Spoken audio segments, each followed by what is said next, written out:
जय श्री राधे कृष्ण।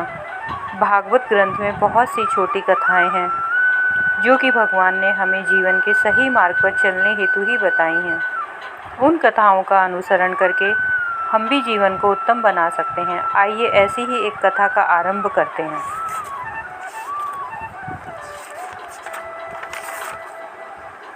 यदि किसी व्यक्ति को कोई बुरा स्वप्न आया है और उसका मन विचलित हो गया है तो वो गजेंद्र मोक्ष की कथा सुनकर उस बुरे सपने के फल को निष्फल कर सकता है। आइए हम गजेंद्र मोक्ष की कथा सुनते हैं।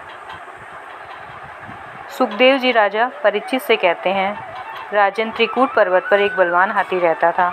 वह अनेक हथनियों का पति था।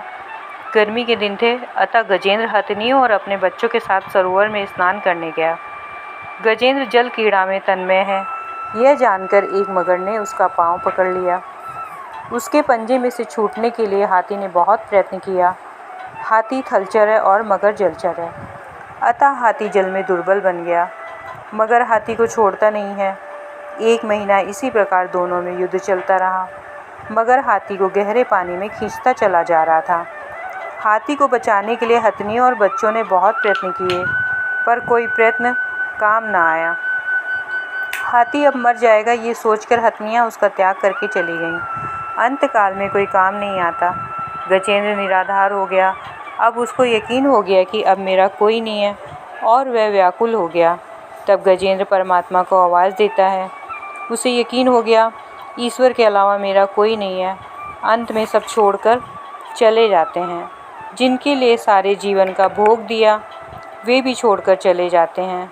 अतः हमें भी यह भूलना नहीं चाहिए कि काल ने पाँव पकड़ा हुआ है।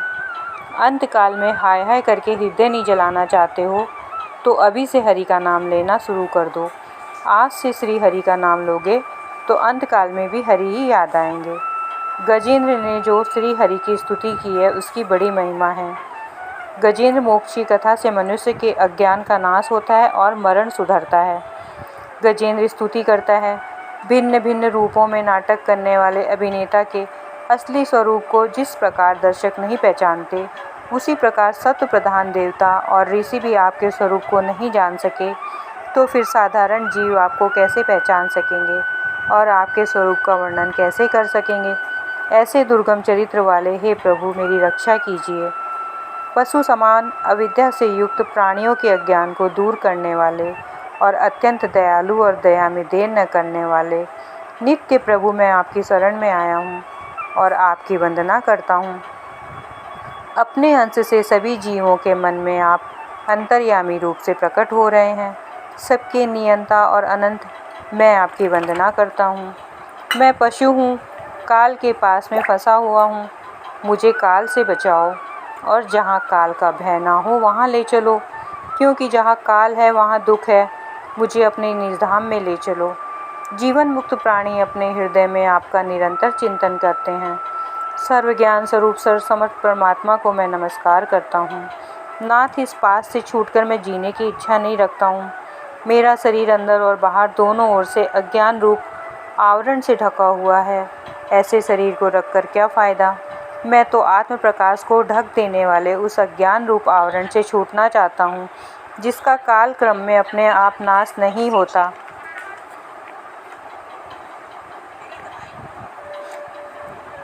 उस अज्ञान आवरण का तो केवल आपकी कृपा से ही नाश होता है। गजेंद्र कहता है, हे नाथ, मुझ पर कृपा करो। शरणागत की रक्षा करने वाले प्रभु मेरी रक्षा करो। गजेंद्र प्रार्थना कर रहा है, हे नाथ, अब तो मुझे अविनाशी दिव्य शरीर दीजिए। नाथ, आप शीघ्र पधारें। हे गोविंद, हे नारायण, मैं दीन हुआ हूँ। काल के मुख से मुझे मुक्ति दें। जब गजराज को बचाने के लिए ब्रह्मा आदि कोई भी देवता न आए तो परमात्मा को चिंता हुई। वे स्वयं दौड़ते हुए आए। द्वारिका नाथ निराधार के आधार हैं और अंतकाल में याद करने पर वे दौड़ते हुए आते हैं। गजेंद्र ने भगवान को आते देखा तो उसने सरोवर से एक कमल का फूल लेकर भगवान को अर्पित किया। भगवान ने उस कमल के फूल को स्वीकार किया और अपने सुदर्शन चक्र से मगरमच्छ का वध किया। सुदर्शन से काल रूपी मगरमच्छ का नाश हुआ, अर्थात सभी में प्रभु का दर्शन करने वाले काल को जीत लेते हैं। सब में प्रभु का दर्शन करते करते अपने में भी प्रभु के दर्शन होने लगते हैं। अपने स्वरूप में प्रभु का दर्शन करोगे तो काल तुम्हें मार नहीं सकेगा। जिस प्रकार शरण में आए गजेंद्र का प्रभु ने उद्धार किया, उसी प्रकार शरण में आए प्रत्येक जीव का प्रभु उद्धार करते हैं। वह गजेंद्र अपने पूर्व जन्म में इंद्रधुम्न नाम का राजा था। जब वह ध्यान में बैठा था तब अगस्त मुनि पधारे तो राजा ने उनका उठकर स्वागत नहीं किया। अगस्त मुनि को बुरा लगा और उन्होंने राजा को शाप दिया, चूँकि मेरे आने पर तू जड़ सा ही बैठा रहा, अतः अगले जन्म में तुझे पशु का जड़ अवतार प्राप्त होगा। पूर्व जन्म में गजेंद्र ने बहुत भक्ति की थी, अतः गजेंद्र योनि में भी अंतकाल में उन्हें प्रभु का स्मरण हुआ और उनका उद्धार हुआ। जो भी संस्कार मन में दृढ़ होकर जम जाते हैं वे अंतकाल और अगले जन्म में भी काम आते हैं। फलतः गजेंद्र का उद्धार हुआ। भगवान ने गजेंद्र को सारूप्य मुक्ति दी। जो भी व्यक्ति गजेंद्र स्तुति का पाठ करता है उसकी बुद्धि अंतकाल में निर्मल रहेगी और उसे श्री हरि का स्मरण रहेगा। यह स्तुति मनुष्य को संकट से मुक्त करती है और बुरे सपनों के फल का नाश करती है। जय श्री कृष्ण।